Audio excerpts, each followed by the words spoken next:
It's been almost 2 decades since Nintendo tried to evolve the Mario Kart franchise by pairing up their popular characters in Double Dash. Although critics liked it and the sales suggested that it was a big hit with fans, the idea of weighing down the carts with 2 people ultimately didn't stick. Now that I've played the new Touhou Project racing game Gensou SkyDrift, I'm convinced that the problem wasn't creating 2-person teams, but rather keeping the actual cart. This is a racer that ditches the vehicles entirely, opting instead to let the player whip around the aggravating courses by literally riding on top of a bunch of anime girls. But don't get too excited, because it's not as much fun as it sounds.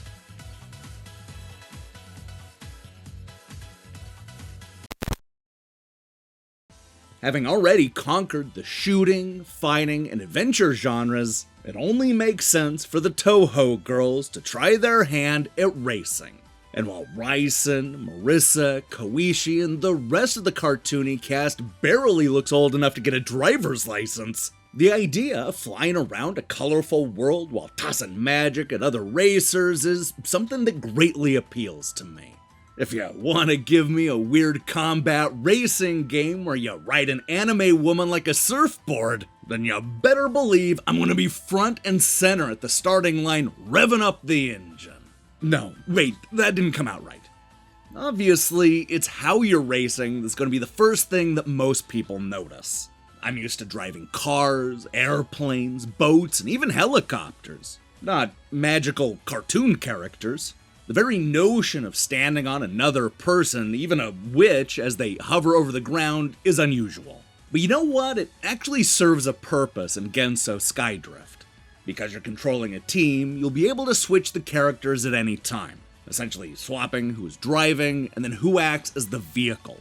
This is surprisingly useful, as one character may be better equipped for straight stretches and attacks, while the other might excel at taking sharp corners and navigating especially tough courses. Switching between them is surprisingly easy, and it opens up an extra layer of strategy that you don't find in most racing games. Unfortunately, that's where the strategy begins and ends. When it comes to the racing, Gensou SkyDrift is real standard fare. You go fast, drift around corners, and try to come in first. Both characters will be able to cycle through a bunch of random cards that will act like weapons and defensive items, so expect to throw fireballs, unleash turbo speed, and slow down the competition with a really bright light. There are some nice touches here and there, such as an anchor floating around our hero, but most of the magic spells are annoyingly familiar to anybody who's played a Mario Kart clone. While it doesn't exactly break new ground in the racing genre, I do like how much content there is in Gensou SkyDrift. There are 20 different Touhou girls to choose from, and 16 different fantasy courses, including a flying ship, magical forest, cherry blossom-filled town, ice-covered mountain, and even the outside world. And beyond simply looking different, these stages also offer a nice variety of obstacles and course types. The Mori circuit, for example, is a slightly more realistic take on Mario Kart, while the Embers of Blazing Hell stage is more of a maze. For as much as I like the variety of stages, the problem I kept running into is that many of them just aren't that much fun to race. This is especially true of the final few courses, which are a lot more frustrating than fun. The game teaches you early on to hit all of the speed gates and not worry too much about those invisible walls on each side of the course. But then, out of nowhere, they completely drop the invisible walls and start trolling you with the speed gates. You're suddenly hitting the walls for no reason and watching the computer-controlled opponents expertly navigate the poorly designed levels with pinpoint precision. The spooky Scarlet Devil Manor is especially aggravating, as it's so easy to get stuck on parts of the level and then get flipped around with no way to reset the driver. You can't even restart the race without going all the way out to the main menu. Ugh. Now, a lot of these problems could have been prevented with something as simple as a jump button. Yet there's nothing like that here. In a baffling move, half of the buttons are used to look backwards, something I never once had to do. What's annoying is that the game never bothers to explain anything beyond the basic button configuration. We have to guess what the magic cards do, or even when you can access them. Want to know what that multicolored meter means at the bottom of the screen? Well, you're gonna need to have to figure that out for yourself. Hell, it took me a few races before I even realized they could switch characters on the fly, which is like the one truly unique thing about this game. Eventually, you'll learn what the magic cards mean and what those multicolored bars are for. You'll memorize those especially tough stages, giving you a slight edge when battling the computer opponents. Gensou SkyDrift will eventually click, and you'll probably end up having a lot of fun. Unfortunately, by that point, you will have likely run out of things to do. The single-player content is limited to a short campaign, a couple of versus modes, and a free play.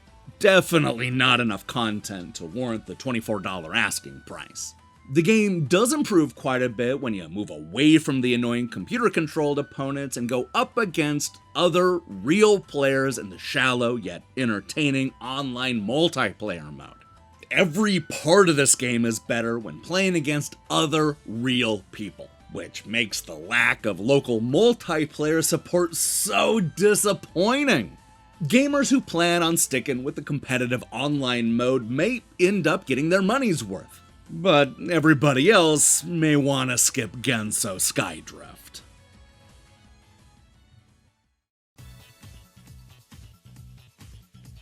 For a game that has you riding anime girls like a surfboard, Gensou SkyDrift is a disappointingly standard racer. While it has a lot of characters to choose from and a nice variety of colorful stages, many of the tracks aren't much fun to race, and the gameplay is paper thin.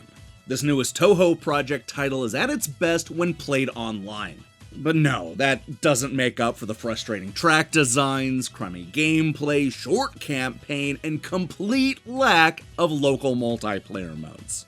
Gensou SkyDrift is kind of a mess, but hey, at least it's an interesting mess. Hey, thanks for watching our review. If you liked what you saw here, then you should know that we post new reviews and features almost every day. Now, here's the question I have for you. What is your favorite kart racing game? Oh, there's so many Mario Kart games to choose from, as well as a lot of clones. In fact, some of the clones are even better than the original. I would argue that Crash Team Racing is better than most of the Mario Kart games, as well as Sonic and Sega All-Star Racing, or whatever the hell that was called. Let me see your picks in the comments below. In other news, we'll be back tomorrow with a new episode of Online Pass Replay. But don't look for a new episode of Defunct Games news on Sunday. We're taking the week off.